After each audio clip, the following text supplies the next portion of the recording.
Buenas noches para todos.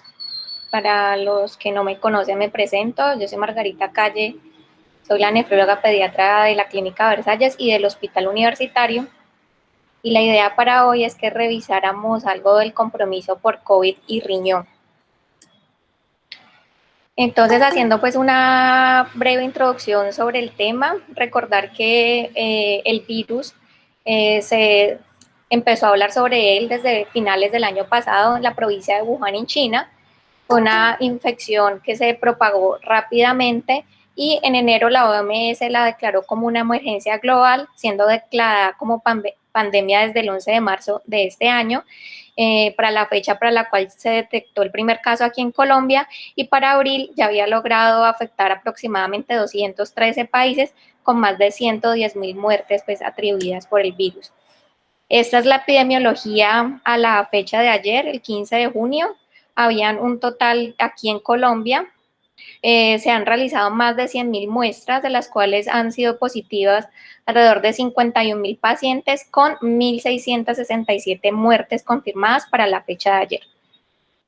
Y esta es una gráfica de la mortalidad mundial, el comparativo con varios países. Vemos que este es en Estados Unidos con una curva, un pico muy ascendente, una mortalidad muy alta de 115.000 casos, y vemos como Colombia es esta pequeña línea roja de acá, muy cerca a la línea de base, con 1.667 muertes, comparado con muchos otros países de América Latina, como lo son Perú, con casi 7.000 muertos, México con 17.000 y Brasil, que también va con una curva exponencial, que es esta azul que vemos acá, que está en este momento con una mortalidad de 43.000 pacientes. O sea que relativamente aquí en Colombia hemos tenido una tasa de infectados y una tasa de mortalidad no tan alta, pues comparativamente con otros países. Y el caso de Nueva Zelanda, resaltar que es un país, aunque tiene una densidad poblacional muy baja, pues ya ha sido reportado como libres de coronavirus sin nuevos casos en las últimas semanas.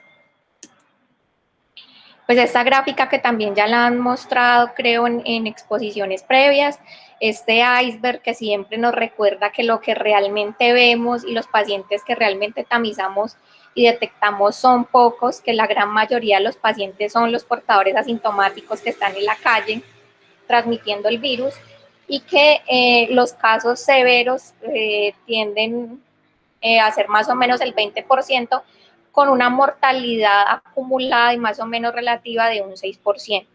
Aquí para mostrar también pues los casos, los que están en el tono más oscuro, pues son los países que tienen en este momento mayor infectados por el virus y también mayor mortalidad, pues lo que ya sabemos que pasó en España, Italia, Rusia, y pues lo que está sucediendo en este momento en Brasil y en Estados Unidos.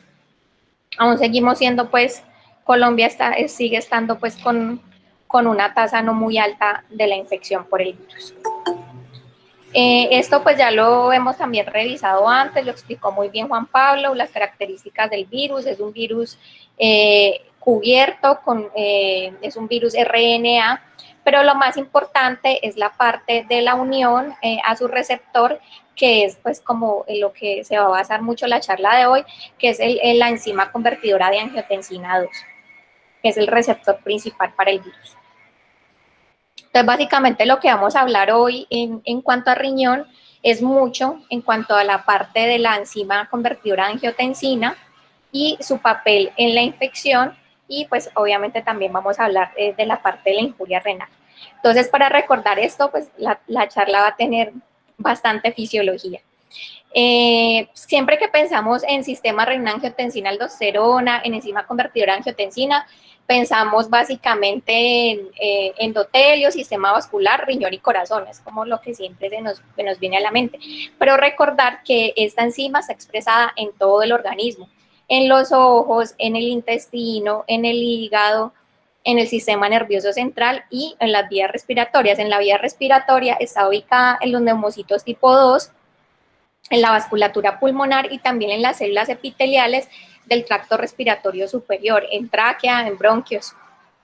Y en el riñón tiene varios pues, sitios de ubicación, pero se encuentra principalmente en los podocitos, en las células endoteliales de la membrana basal glomerular y en las células tubulares, principalmente en el túbulo proximal, en las células de borde en cepillo.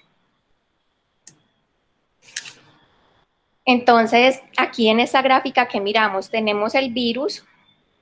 Recordar que, como ya lo mencioné, esta enzima convertidora de angiotensina 2, que es el receptor para el virus, se encuentra en las células de muchos epitelios, es el receptor básico para el virus, es el que origina de que el virus pueda ingresar a través de también de otras proteínas de fusión, ingresar a la célula y empezar su proceso de replicación viral y de daño hacia todos los tejidos.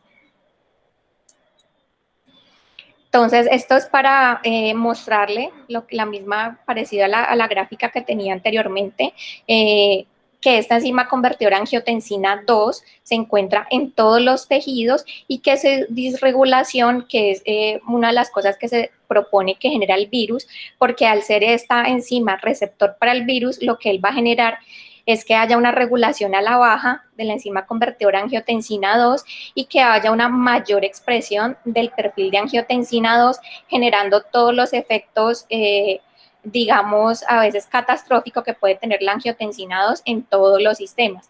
Recordar que en corazón puede generar inflamación, hipertrofia, en los vasos nos puede dar disfunción endotelial, disminución de la expresión de la óxido nítrico sintetasa y con ello generar vasoconstricción. Y en el riñón también puede generar muchos mecanismos inflamatorios y en el pulmón, que eso ahora lo voy a explicar. En el riñón tiene muchos sitios de expresión la angiotensina, el receptor de la enzima convertidora angiotensina 2. Se encuentra tanto en el glomérulo, en el podocito, en las células del mesangio, en las células de soporte y en toda la parte de los túbulos y los conductos colectores. Entonces, recordar que al virus ingresar después de estar conectado con la enzima convertidora angiotensina 2, al ingresar y atravesar ese epitelio y empezar su momento de replicación, se puede generar toda la tormenta de citoquinas. Con ello vamos a tener más las manifestaciones del aumento de los reactantes de fase aguda, podemos tener un síndrome de respuesta inflamatoria sistémica y todos pues, los cambios que podemos encontrar en los laboratorios, la linfopenia, la disminución de los eosinófilos y el daño que se hace sobre el endotelio, que es uno de los órganos que más se afecta por la replicación viral. Entonces, digamos que esto es como uno de los artículos guía y base que encontré para revisar este tema, porque si realmente uno cuando ingresa a hacer búsqueda en la literatura, uno ingresa a PubMed la búsqueda de riñón, pediatría, COVID, realmente es poco lo que se encuentra en esa búsqueda, porque pues casi todo lo que hay es sobre adulto y todo lo que se ha hablado sobre la enzima convertidora angiotensina 2 o todos los estudios han sido sobre adultos. Pero me pareció interesante porque encontré este artículo que es nuevo, está recién publicado por la AJA, un artículo de pediatría, que está a la cabeza del doctor Joseph Flynn, que es uno de los nefrólogos pediatras que más maneja hipertensión y que es una también de las cabezas de las últimas guías de hipertensión con la cual tratamos a todos los niños. Entonces, me pareció muy interesante porque habla específicamente del COVID en el riñón, bueno, no solo en el riñón, sino todos los efectos que tiene sobre la inhibición del sistema renina-angiotensina-aldosterona, específicamente en pediatría. Entonces, ¿qué significado tiene para nosotros en los Margarita, ¿sí? un instante, escúcheme, es que Juan Pablo Calle, varios compañeros han querido entrar y no han podido. ¿Será que hay...? Este pide permiso y me toca a mí aceptarlos, entonces... Qué pena, escúcheme. Un pequeño break, escúcheme, Margarita. Ya entró Juan Pablo, listo. Ana Rocío y falta Carolina, me parece, o Catalina, perdón. ¿Listos? Ok, hagámosle. El que entró, entró.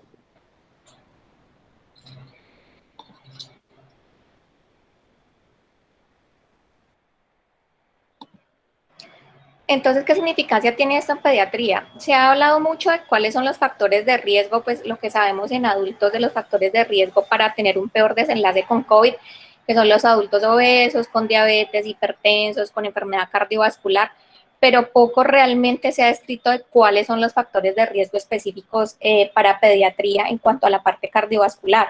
Y no se ha definido realmente si los pacientes hipertensos o con enfermedad renal crónica o cardiovascular pediátricos pues, tengan o no más riesgo para tener COVID. Hemos descrito clásicamente los niños con más riesgo como extrapolando lo que hemos visto con otros virus, o sea, lo que se sabe para sincitial o para influenza, que son pues obviamente los niños de más riesgo, los menores de 3 meses, los niños con cardiopatía, con alguna inmunodeficiencia o alguna enfermedad que genere pues inmunosupresión. Entonces, recordar que en el mundo hay aproximadamente 4% de los niños son hipertensos y que de estos la mayoría son tratados con IECA o con ARA2, que la mayoría de las veces en pediatría es la primera línea de uso de antihipertensivos y que muchas veces no solo lo usamos por su efecto antihipertensivo, sino por su efecto antiproteinúrico. Entonces tenemos todos los pacientes con nefropatía diabética, nefritis lúpica o muchos niños con síndrome nefróticos que están siendo tratados con estos medicamentos a pesar de que no sean hipertensos. Entonces ha surgido la duda o la pregunta de que tanto en pediatría como en adultos, porque en adultos también es una población muy grande de adultos que usan estos medicamentos, si es seguro usarlo o si se recomendaba que los pacientes que lo estaban tomando tuvieran que descontinuar estos medicamentos. Entonces, primero tenemos que hablar pues un poquito, recordar un poquito como la fisiología básica, el eje renina-angiotensina-aldosterona. Recordar que tenemos el angiotensinógeno que por la acción de la renina se convierte en angiotensina 1 y que la enzima convertidora angiotensina me convierte esta angiotensina 1 a angiotensina 2. Aquí es donde se genera la primera confusión porque siempre hemos hablado que el receptor del COVID es la enzima convertidora angiotensina, pero siempre pensamos en esta, ¿no? Y recordar que la receptora para el virus es la enzima convertidora angiotensina 2, esta. Entonces, ese es como el primer dato clave. Esta enzima es la que nos va a catalizar la reacción de angiotensina 2, angiotensina 1,7. Y vemos que aquí tenemos dos vías. La vía de la angiotensina 2 que tiene su receptor, que generalmente esta vía de la angiotensina 2 nos va a generar un mecanismo inflamatorio, de fibrosis, de estrés oxidativo, de vasoconstricción, genera mayor retención de sodio y agua por el riñón y por ende aumenta la presión arterial, aumenta el tono simpático y todos estos efectos nos van a generar aumento de la presión arterial, inflamación y fibrosis. Y por ese lado de esta vía, la angiotensina 1,7 con su receptor MARS va a producir el efecto totalmente contrario. Se supone que en la homeostasis, en el organismo normal, todo este sistema mantiene un equilibrio. Pero que cuando van pasando los años o en los adultos, tiende a haber más una tendencia hacia ese perfil de la angiotensina 2 y eso es lo que genera muchas veces la hipertensión pues esencial del adulto. Entonces, ¿qué es lo que pasa? ¿Cómo funciona esta vía? Es lo que les estaba mencionando. En los niños se cree que esa vía tiene como una homeostasis muy equilibrada y esas dentro de las muchas teorías que se han planteado de por qué el COVID-19 no es tan agresivo en los niños, ni a veces tiene esas manifestaciones pulmonares tan severas como pasa en los adultos, una teoría puede ser esta. Lo que les estaba mencionando, al pasar los años o en los adultos, este balance en este sistema renina-angiotensina-aldosterona se rompe o es mucho más frágil y tiende a irse una tendencia mucho más hacia el perfil de la angiotensina 2, que como ya les mencioné, es un perfil totalmente proinflamatorio de fibrosis, de aumento de presión arterial, y es lo que se ha demostrado que en la enfermedad nos va a generar todo el daño para el pulmón. Entonces aquí vemos como toda la preocupación que se ha visto con el uso de estos medicamentos. Entonces tenemos los IECAS, lo que más usamos en pediatría, en Alapril, Captopril, que nos van a inhibir aquí directamente la enzima convertidora de angiotensina, evitándonos todo este paso y la generación de angiotensina 2 y derivándonos más hacia la producción de angiotensina 1,7. Y con los antagonistas del receptor de la angiotensina 2, donde tenemos principalmente el losartán, pero también está pues los que se usan en adultos, que son el irbesartán o el valsartán. Vamos a bloquear aquí el receptor, entonces con cualquiera de estos dos grupos de medicamentos vamos a bloquear esta vía. Entonces, ¿cuál era la preocupación que se tenía inicialmente? Que al bloquear yo todo esto, me quedara mayor concentración libre de esta enzima convertidora angiotensina 2, o sea, que hubiera más receptores libres para el virus y que por lo tanto este grupo de pacientes que tomaran estos medicamentos pudieran tener una mayor virulencia o una mayor predisposición a infectarse o a tener infecciones más severas. Pero bueno, entonces, ¿qué es lo que se ha encontrado? Entonces aquí tenemos cuando tenemos la infección por el virus y el virus se une a su receptor, que es la enzima convertidora de angiotensina 2, lo que se va a generar es una regulación a la baja, o sea, hay disminución de la producción de esta enzima convertidora de angiotensina 2, y era lo que les estaba explicando ahora, hay una derivación más a este perfil de angiotensina 2 y va a haber toda esta cascada, aumento de esta cascada inflamatoria y de esos factores protrombóticos que son lo que es que en la fisiología explican que es lo que nos va a generar todo el daño, todo ese daño tan severo y esa fibrosis tan severa que se da del pulmón. Pero por otro lado, si tengo mi paciente infectado con COVID y es un paciente que de base está tomando alguno de estos dos medicamentos, ellos que han mostrado que los estudios in vivo y los estudios inclusive en animales no han mostrado que al yo tomar estos medicamentos se aumente más la concentración de esta enzima, sobre todo en el pulmón, y no haya, por lo tanto, pues como lo que se pensaba antes de que hubiera mayor virulencia o mayor riesgo para los pacientes que están recibiendo estos medicamentos. Inclusive se ha planteado que estos medicamentos pueden, por lo contrario, jugar un papel protector, porque entonces me podrían más, al tener bloqueado la angiotensina 2, derivarme más los pacientes hacia este perfil, inclusive generarme un mecanismo más protector.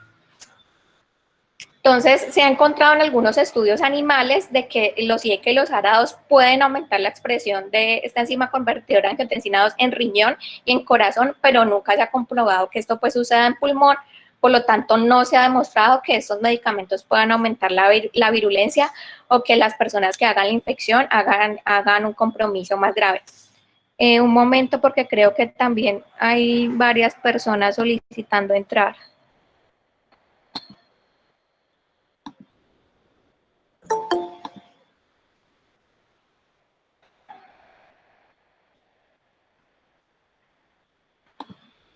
Bueno.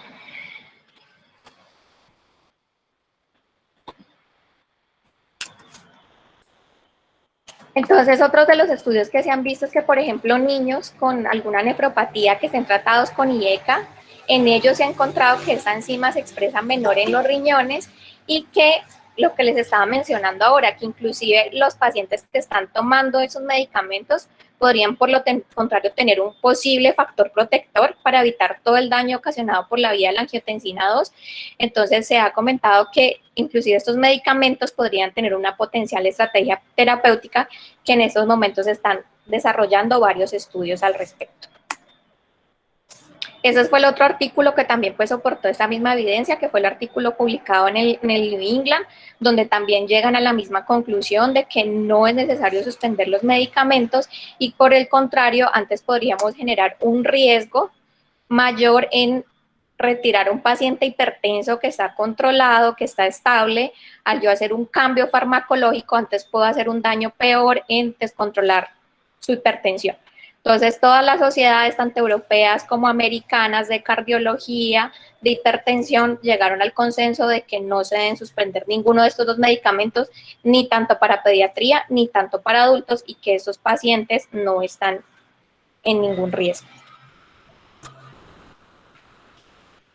Bueno, entonces, pues eso es lo que ya hemos visto en las exposiciones anteriores, la primera semana de evolución, donde el paciente pues presenta generalmente síntomas respiratorios que son leves, que luego puede progresar a una neumonía y a una inflamación diseminada y que finalmente puede llevar a una falla multiorgánica, a una tormenta de citoquinas o a una fase final de recuperación o fallecimiento del paciente.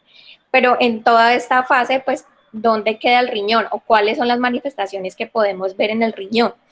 Generalmente las manifestaciones del riñón pueden ser muy tempranas muchas veces muy sutiles porque pueden pasar desapercibidas, pero lo que principalmente se ha descrito es la hematuria y la proteinuria. Algo más aquí, pues, de lo que estábamos hablando anteriormente, todo el daño que el virus genera sobre el endotelio y con ello todo el riesgo que pueden tener los pacientes que tienen alguna enfermedad de base, ya sean diabéticos, hipertensos o con alguna enfermedad renal previa de base, se ha considerado, pues, el gran factor de riesgo que pueden tener estos pacientes, que como les mencioné, pues, muy descrito en los adultos, aún no claro todavía en pediatría. El compromiso del virus que puede ser multisistémico, pues principalmente la afectación pulmonar, la afectación cardíaca. El riñón generalmente no se ha descrito mucho porque se ha encontrado que muchas veces sus manifestaciones no pueden ser severas o que su compromiso se hace en los pacientes que ya están críticamente enfermos, pero pues digamos que muchas veces como que no es un marcador temprano o no da generalmente ningún síntoma de alarma a los pacientes. Busqué bastante sobre estudios en pediatría y presencia de compromiso renal o injuria renal aguda y realmente lo que aparece es muy poco. Este estudio que creo que ya lo había mostrado Juan Pablo, pues es que los primeros estudios descritos en niños en la población de Wuhan, donde realmente ellos tuvieron muy pocos pacientes pediátricos comprometidos, menos del 1% de los niños, con una media de edad de 6 años, donde generalmente ellos tenían un contacto positivo y donde las principales pues, manifestaciones fueron las manifestaciones o los síntomas respiratorios dados por la tos, fiebre, que en la mayoría de los pacientes fue principalmente febrícula, y los hallazgos radiológicos pues, que ya se han descrito previamente. Este ya es un estudio realizado en Estados Unidos entre febrero y abril, donde ya vemos, pues, a diferencia de Wuhan, ya más población pediátrica comprometida, entre 1 a 5% de los casos diagnosticados de COVID. 90% se tuvo pues como un nexo de contacto o de contagio, 10% se asociaron a los viajes, donde vemos este comparativo entre niños y adultos. Vemos que en ellos los síntomas respiratorios, los síntomas tan típicos o tan floridos que se ven en el adulto, a veces no son tan frecuentes. Un 93% de los adultos tenían pues los síntomas clásicos de fiebre, tos o dificultad respiratoria versus un 73% de los pacientes pediátricos. Y aquí en esta gráfica vemos en negro las de la barra, estos son por grupo de edad, los pacientes que no requirieron hospitalización, aquí son los hospitalizados y está clarita los pacientes que requirieron UCI. Esta fue como el grueso pues, de los pacientes entre 10 y 14 años, realmente requiriendo hospitalización, ingreso a cuidado intensivo poco. Obviamente, pues los menores de 1 año fueron los niños que más se hospitalizaron.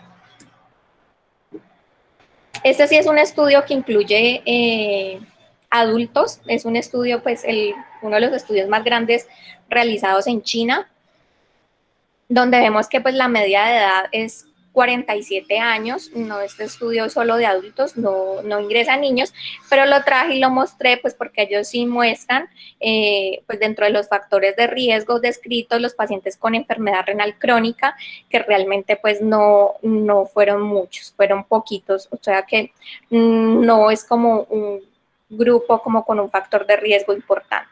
Y sí, muchos de ellos al debut o al ingreso debutaron con una creatinina sérica elevada, obviamente más la población de los pacientes que estaban más severamente pues comprometidos. Este otro estudio también que es de adultos, donde nos muestra pues como la comorbilidad asociada con la injuria renal aguda. Aquí en ese estudio dividieron los pacientes entre los que sobrevivieron y los que no, y obviamente los pacientes que presentan injuria renal aguda, pues teniendo una mortalidad mucho más alta y requiriendo hasta el 25% de ellos inicio de terapias de reemplazo renal. Este estudio, este sí muestra pues población pediátrica, es un estudio realizado en el área de Nueva York, 5.700 pacientes, de ellos ingresaron al estudio un total de 2.600 pacientes y pediátricos menores de 18 años, mire que realmente fue pues una muestra pequeña, fueron 32 pacientes, de estos 32 pacientes solo 2 requirieron ingreso a UCI y de estos solo 1 presentó injuria renal aguda y no requirió inicio de terapia de reemplazo renal. Obviamente si lo comparamos acá con los adultos, y obviamente aquí están por grupo de edad de 18 a 65 años y mayores de 65 años, pues claramente vemos como con el aumento de la edad, pues sí es exponencial, y los mayores de 65 años sí tuvieron pues una tasa más alta de injuria renal aguda. Entonces el compromiso renal, a pesar de que muchas veces no sea tan florido, sí es frecuente y se puede presentar alrededor del 40% de todos los pacientes que ingresan o que se hospitalizan. ¿Qué es lo que más frecuente encontramos? Proteinuria hematuria. O sea que dentro de los laboratorios de ingreso, dentro de todo el panel de laboratorios que debemos hacer a estos pacientes, siempre debe estar el uroanálisis. También la injuria renal aguda se encontró hasta en un 40% de los pacientes que ingresaron a UCI y obviamente como en cualquier paciente en UCI, pues la injuria renal aguda marca un pronóstico de severidad y de mortalidad alto, elevado en estos pacientes, y de estos que hicieron injuria renal aguda, el 20 requirieron soporte con terapias de reemplazo renal. Y muchas veces recordar que subestimamos la presencia de injuria renal porque no desconocemos la creatinina basal del paciente, y esto sí que es frecuente en pediatría, porque muchas veces en pediatría no nos llama mucho una creatinina, la atención una creatinina de 0.8, de 0.9, pero recordar que eso puede ser un valor alto para un niño pequeño. Entonces, siempre no olvidarse de que siempre lo ideal es no solo mirar el dato de la creatinina, sino calcular la tasa de filtración glomerular, porque así tenemos un dato pues como mucho más confiable de cómo está la función renal de mi paciente. Entonces, siempre la clave aquí va a ser el reconocimiento temprano. Entonces, ¿cómo es el mecanismo o por qué el paciente con COVID me puede hacer una injuria renal aguda? El mecanismo es totalmente multifactorial, como lo vemos aquí en esta gráfica. Entonces, podemos tener tanto un componente prerrenal, porque es un paciente que muchas veces desde el ingreso llega deshidratado. La tormenta de citoquinas, que también nos va a generar una vasodilatación, nos va a generar un menor flujo sanguíneo renal. Hay un daño tubular directo, o sea, una injuria renal aguda de origen renal directa con necrosis tubular aguda, secundaria a la infiltración directa que hace el virus, porque el virus infecta directamente el tejido renal. Recordar que también puede haber rhabdomiolisis y secundario a la rhabdomiolisis puede haber depósitos de mioglobina en el riñón. Puede haber un daño del túbulo y del túbulo intersticio, muchas veces también dado por la infiltración del virus, y recordar también los nefrotóxicos, algo que también muchas veces se olvida en la UCI o que se nos olvida si el paciente está con falla renal, hacer el ajuste según la tasa de filtración glomerular a los medicamentos, porque esa puede ser otra injuria asociada sobre el riñón. El componente vascular, dado por toda ese daño que hay en la microvasculatura y esa formación de trombos que también puede llegar a los vasos del riñón, y también afectación glomerular directa porque el virus infiltra directamente a los podacitos y puede hacer una inflamación importante pues del glomérulo. Aquí lo vamos a ver pues esta gráfica que se ve a simple vista como complicada. Acá les voy a explicar acá que tenemos la membrana de filtración, el endotelio, la membrana basal glomerular, estos son los podocitos. Sobre los podocitos tenemos el receptor del virus, la enzima convertidora angiotensina 2, entonces vemos que el virus va a hacer un daño directo y va a hacer una infección directa de esta barrera de filtración, y eso es lo que nos va a explicar en primera medida por qué tantos pacientes van a tener hematuria y proteinuria, porque estoy alterando mi barrera de filtración glomerular. Adicionalmente, entonces aquí vemos los túbulos, aquí magnificados. Tenemos las células del borde en cepillo del túbulo proximal, la luz tubular. Recordar que aquí también hay receptor para el virus. Entonces, hay ingreso del virus a esta célula tubular, hay un daño inflamatorio, hay una injuria a las mitocondrias, una muerte celular, una pérdida de estas células del borde en cepillo y una necrosis tubular aguda consiguiente y el desarrollo de una falla renal. Y esto sumado pues a todo lo que está pasando también sistémico, a todo lo que me está pasando también en este vaso, en este endotelio, con toda la tormenta de citoquinas y el daño inflamatorio que tengo en el vaso. Lo cual me va a generar todos esos componentes, pues la injuria renal aguda. Entonces esa gráfica me pareció bien bonita porque explica el origen multifactorial del daño que hay sobre el riñón. Entonces, primero que todo, podemos tener una infiltración directa al virus hacia el riñón, como ya les acabo de mencionar. Secundario al virus, podemos tener hipovolemia, que me va a generar hipoperfusión sobre el riñón. Hay tormenta de citoquinas, liberación de múltiples factores inflamatorios, como el factor de necrosis tumoral alfa, que me van a ocasionar también un daño inflamatorio directo sobre el riñón, o sea, muy parecido a lo que pasa en sepsis. Hay una disfunción endotelial secundaria que me va a generar hipoperfusión hacia ese riñón y el estado de hipercoagulabilidad que me va a generar microtrombos y puede generarme infartos sobre el riñón. El síndrome cardiorrenal, toda la disfunción cardíaca que en algunos pacientes es severa, con el compromiso de ventrículo izquierdo que me va a generar congestión venosa, me va a generar caída del gasto cardíaco y todo esto me genera más hipoperfusión sobre el riñón. Y la rhabdomiolisis que también les había mencionado antes, que nos puede generar depósitos directos de mioglobina sobre el riñón, y pues con lo que a veces también le ayudamos los médicos, los nefrotóxicos, también encima a todo este daño que tenemos, y la relación con el pulmón, que como ustedes ven es una relación de dos vías, ¿no? Porque ese pulmón, que muchas veces por todos esos cambios inflamatorios y fibróticos es un pulmón que está siendo muy difícil de ventilar, pues si le asociamos la falla renal aguda con la sobrecarga de volumen que eso nos va a generar, pues va a ser un mayor daño, un mayor compromiso sobre el pulmón y va a dificultar más también las estrategias ventilatorias. Entonces, como ven, el daño sobre el riñón es un daño pues multifactorial, secundario también a todo el compromiso sistémico y a la infección directa y el daño directo que nos hace el virus sobre el riñón. Entonces, ¿qué estudios tenemos de daño directo sobre el riñón? Este estudio que salió en Kidney no contenía pues población pediátrica, eran pacientes mayores de 18 años en los cuales se descartaba que tuvieran un compromiso renal previo, o sea, que no fueran trasplantados, no estuvieran en diálisis, no tuvieran una enfermedad renal conocida. Fue una muestra de 700 pacientes, dentro de los cuales murieron 16%, o sea, una mortalidad bastante alta, y en ellos que encontraron de la prevalencia de compromiso renal, el 14% tenían elevación de creatinina, el 13% tenían una tasa de filtración comprometida por debajo de 60, el 5% tenían injuria renal aguda y hasta el 40%, como les expliqué al principio, la manifestación principal era la proteinuria y el 26% tenían hematuria. O sea que como ustedes ven, pues las manifestaciones renales no es que sean poco frecuentes, sino que muchas veces no se hace el diagnóstico adecuado. Entonces aquí vemos la línea de verde es lo negativo, la línea naranja son la manifestación moderada y la línea, pues, esa línea morada es la manifestación más severa.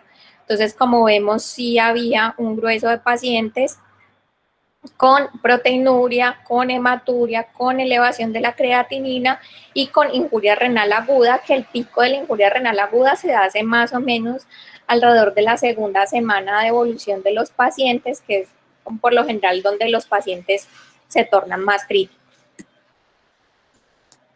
Este es otro estudio de 333 pacientes en los cuales pues se le hizo un diagnóstico de algún compromiso renal. 251 pacientes tenían proteinuria o hematuria o injuria renal aguda al ingreso, y de estos 53 pacientes no tenían pues como un compromiso severo, o sea que fueron excluidos. Quedaron con un total de 198 pacientes, de los cuales el 35% hizo injuria renal aguda, 162 proteinuria y 102 debutó con hematuria. Aquí vemos la media de edad, pues fueron 57 años, y de estos pacientes, el 3% de los que hicieron falla renal aguda, los pacientes ingresados a UCI requirieron inicio de terapias de reemplazo renal. Esas son pues las conclusiones de este estudio, donde vemos que claramente pues el desarrollo de injuria renal aguda tiene un impacto importante pues sobre la mortalidad. Este es un estudio multicéntrico de principalmente varios hospitales de China. Aquí para ver la presencia de injuria renal aguda en los pacientes en UCI, vemos pues diferentes series, algunos con una prevalencia muy alta, en ese 19%, 28%, y muchos de ellos requiriendo pues el inicio de terapias de reemplazo renal aguda. 2% de los pacientes requirieron inicios de terapias de soporte de reemplazo renal aguda, y está el 13% de los pacientes en UCI. Entonces, como vemos con todo esto, el riñón es un objetivo específico para la infección por el virus. Se ha encontrado en algunos estudios, se ha intentado medirlo en orina y se ha planteado que si el virus puede ser infeccioso en orina, pero pues esto todavía no ha estado muy claro si se considera el riñón como un reservorio del virus como tal.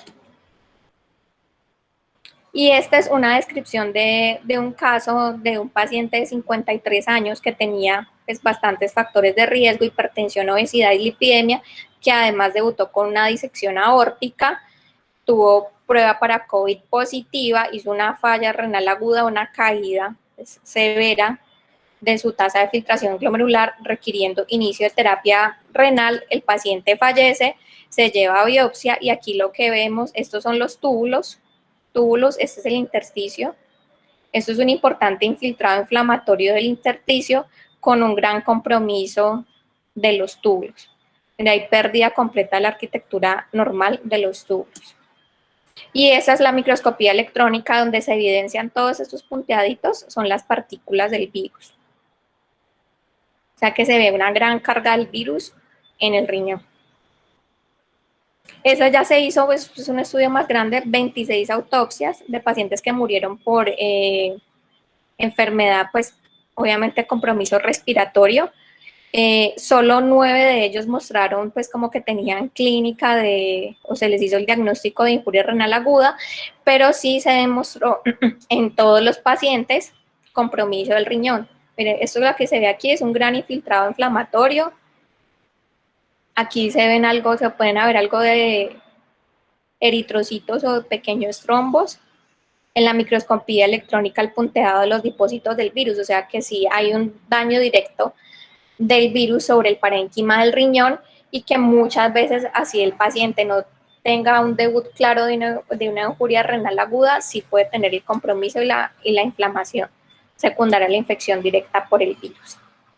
Eso para mostrarles que no, el compromiso no es solo de los túbulos, sino que también hay compromiso como tal del glomérulo. Esos son glomérulos y mucho punteado pues inflamatorio en el intersticio. Eso más para mostrar pues, los depósitos del virus en la microscopía electrónica. ¿Y qué es lo importante entonces? Como siempre en todos los pacientes con injuria renal aguda, en el contexto de un paciente crítico, choqueado, siempre la prevención pues va a ser la clave. Lo otro es el reconocimiento temprano, la toma de uranálisis de función renal y la monitorización continua de la función renal y la de la diuresis, no solo en el paciente en cuidado crítico, sino en el paciente hospitalizado, va a ser siempre pues la mejor estrategia para prevenir el daño más severo del riñón y con ello llevar un aumento de la mortalidad de los pacientes.